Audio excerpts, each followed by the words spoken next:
On that note, let us officially kick off YHS Virtual 2020. First off, we would like to introduce our first keynote speaker, who will present her ideas on the changing dynamic of the travel and the tourism industry and its role in a sustainable and meaningful global development. Ladies and gentlemen, our first speaker is a woman of many hats. Founder and president of Anita Mendiratta and Associates and special advisor to the Secretary General of the UNWTO, Ms. Anita Mendiratta was named the most influential woman leader in the tourism industry in 2020. Ms. Mendiratta, how are you? Welcome. Can you hear us? I'm very well, thank you. Thank you very much. And I must say, an enormous congratulations to you on making a great Plan B happen. Thank you very much. Thank you very much. Ms. Mendiratta, the stage is now yours. Thank you. Excellent. Thank you very much. And I must express enormous congratulations and warmest regards from my Secretary General, Zura Pololikashvili, the Secretary General of the UNWTO, who knows we are here live, who sees what you have done in shifting technology to make sure that tourism comes together as a part of the solution. So congratulations from London and from Madrid and from around the tourism world. We thank you enormously. So I'm hoping the technology gods are in London as well as in Switzerland. So I'm going to switch to my presentation and we shall go live. And I thank you again. Excellent. So looking at where we are today, and I say very seriously this whole principle of tourism being a critical part of the solution, because as we know, we are living in unprecedented times. Before anything else, I'm very grateful. Anyone who knows me from EHL knows that I have EHL very close to my heart. And this summit in particular is very powerful. You have shown through your carrying on with this summit and creating a Plan B that the future of travel, tourism, and hospitality is in very good hands. So I thank you in a way that cannot be expressed more than putting my hand on my heart, as we're no longer in a hugging and kissing environment for the time being. So thank you for that.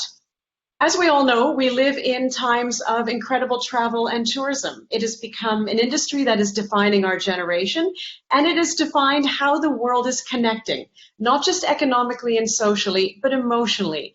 As much as we have technology to connect us, there is nothing like the hug, and there is no such thing as a hug app. However, we also know that with that responsibility of travel and tourism comes opportunity that we see that has been ultimately changing in the last 3 weeks. Last year, we saw 1.4 billion international travelers traveling across the world. That's 1.4 billion. If we look at domestically, it's about 5 times that number. If we look at what it translates to into aviation, up until a week ago, that was 12 million flights a day. 12 million aircraft taking off every single day with people with their hopes, their ambitions, and the idea that wherever they land, it's going to open up their world in a whole new way. We've seen that travel and tourism has become a way of discovering our world. We can do it all technologically, but there's something about being there. There's something about being able to see it and experience it live like nothing else in the world. And ultimately, we know that travel and tourism has become an expression of worth. It's become an element of bragging, as we've seen through social media. It's not just about being able to go somewhere. It's about being able to tell someone that I can. As I always say, we've got all of those gorgeous young girls from Shanghai who could go to Hong Kong to buy their Louis Vuitton, but they choose to go to London. They want to stand in line at Harrods to be able to buy their handbag because they can. And the story of being there is as important as the handbag itself. We look at last year and we look at travel and tourism being 10.4% of global GDP, 319 million people. So 1 in 10 jobs in the world came through travel and tourism. And I need you all please to keep that number very close to your mind and very close to your heart. 1 in 10 jobs in the world came from travel and tourism. Now, a week and a half ago, 2 weeks ago, when I was in Bahrain doing this presentation, I used the word comes from travel and tourism. I now sadly have had to shift that to came, and I'll explain why. What I find important is that travel and tourism is not just about the tourists. It's not just about the people going around the world to experience what the world has to offer. It's also about making sure I'm getting a message that my screen is not shared. Can I just get a chat message that my screen is shared? Sorry, apologies. I'm going to continue as if it is. Oy.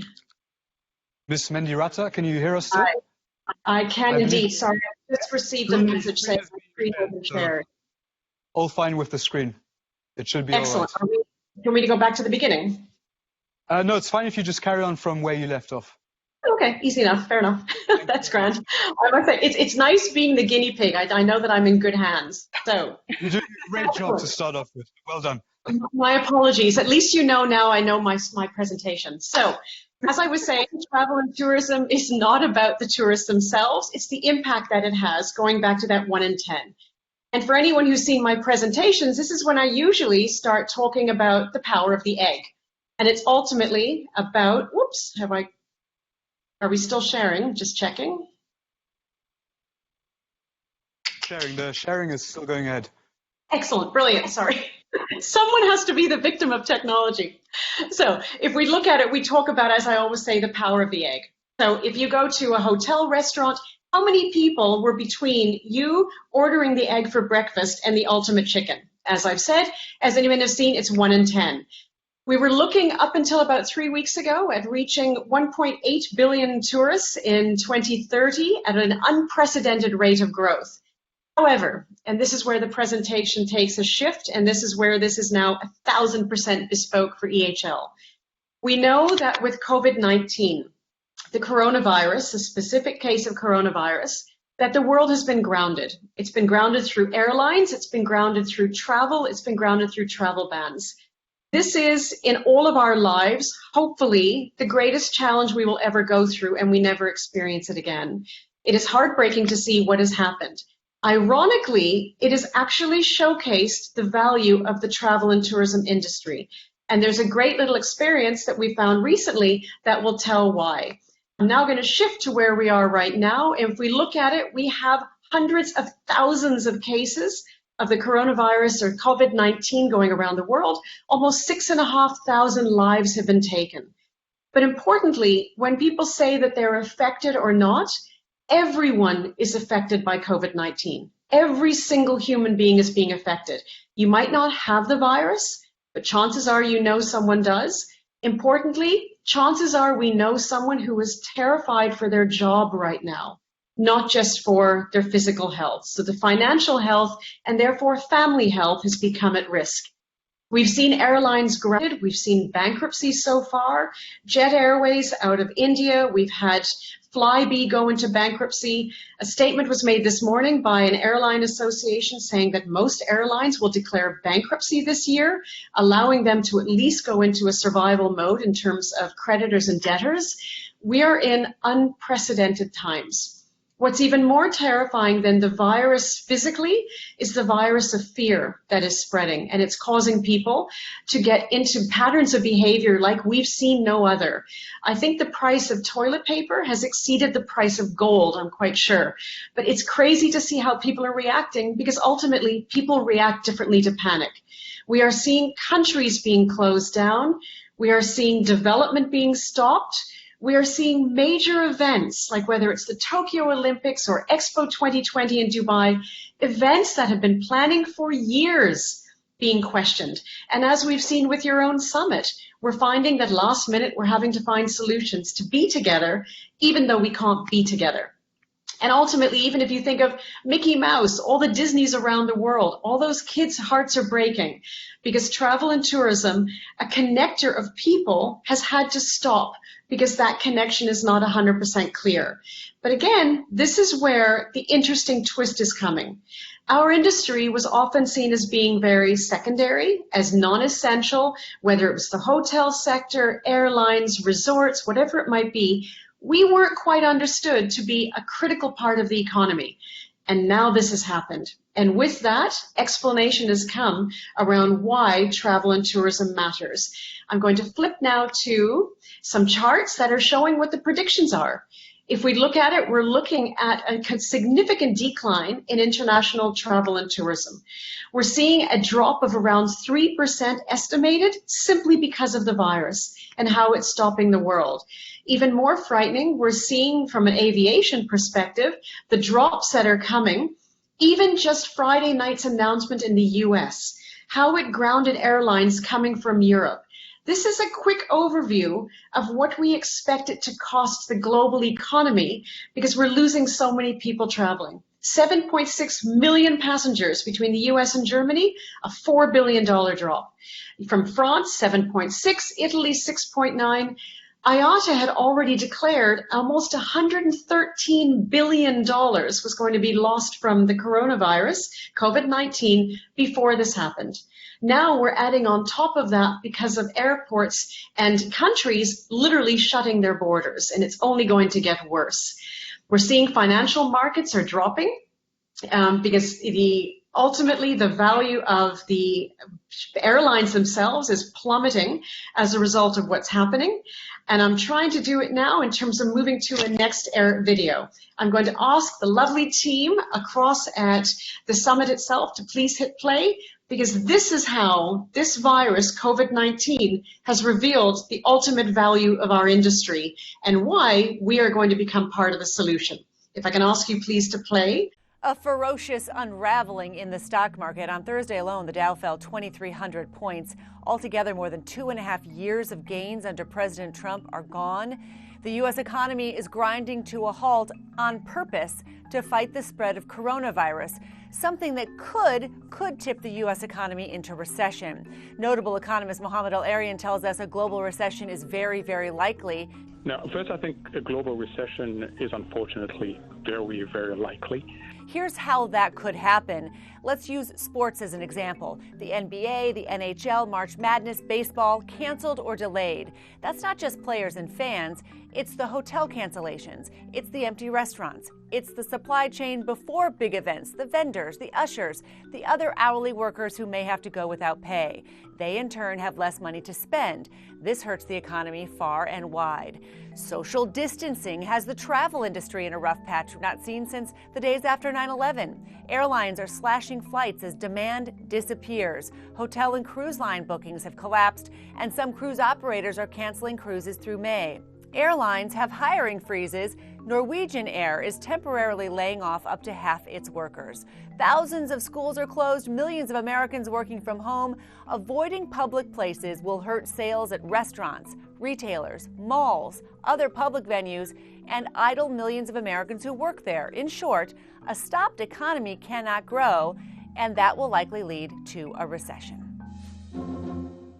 So we've seen now that ultimately we're in a situation where travel and tourism, by stopping, is revealing the power of itself as an industry when it starts again.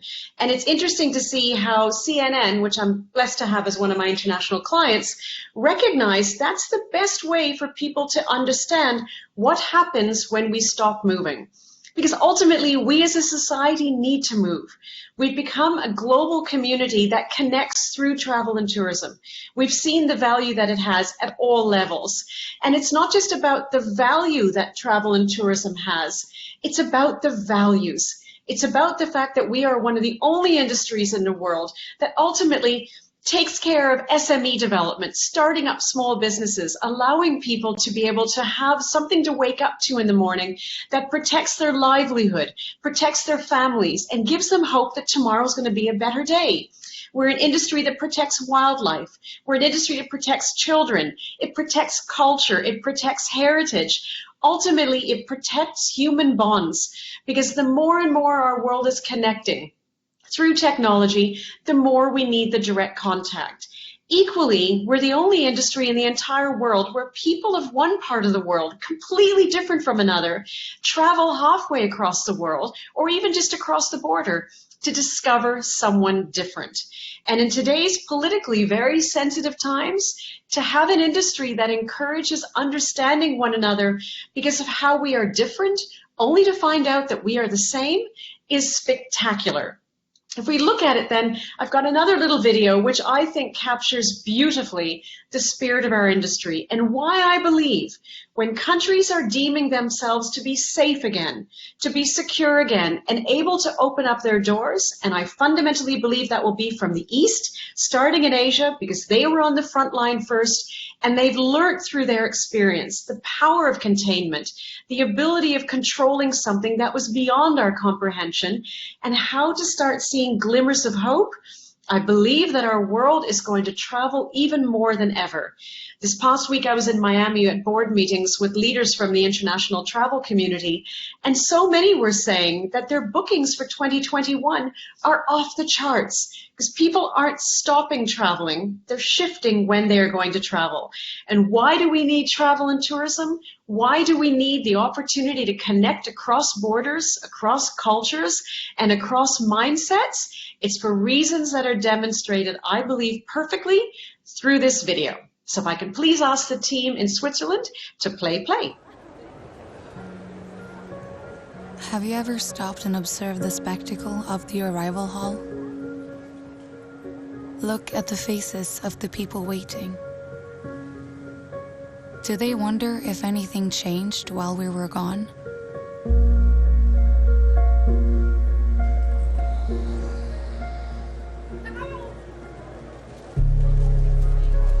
What did we bring back?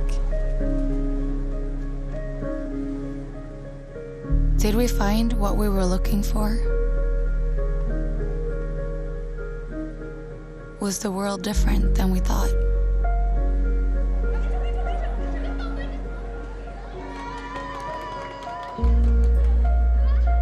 Was there a realization at the end of our journey? Maybe that we don't have many journeys left. Or that we left someone important behind.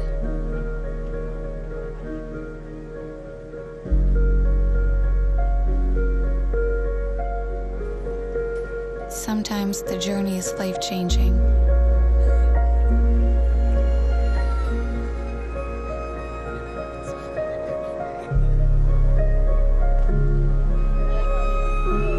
Sometimes we change the world. But most times, the world changes us.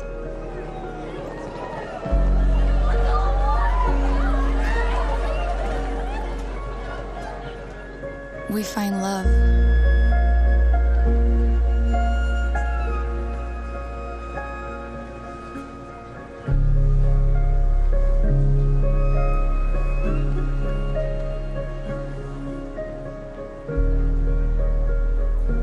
Or we fall in love with what we left back home.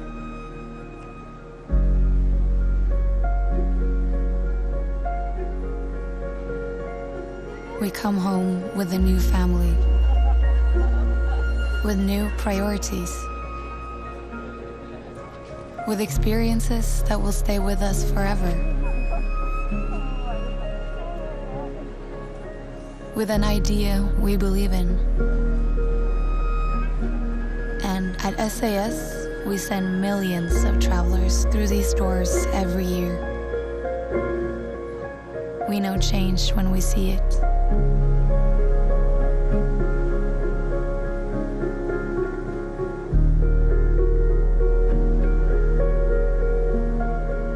And we know it's for the better.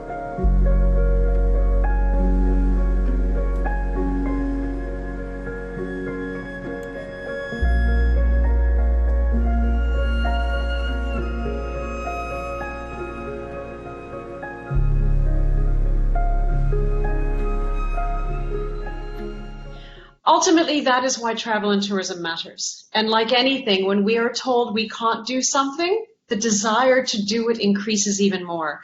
If there's one thing I am confident of the time that we're living in with COVID-19 and all of the concerns about the unknown, it's this, that ultimately the human community needs each other.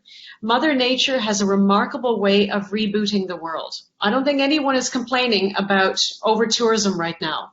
I don't think anyone is worried about flight shaming because we're recognizing how much we need tourism and how much we need flying, how much we need ultimately this industry for not just for the social and the emotional, but importantly, the economic.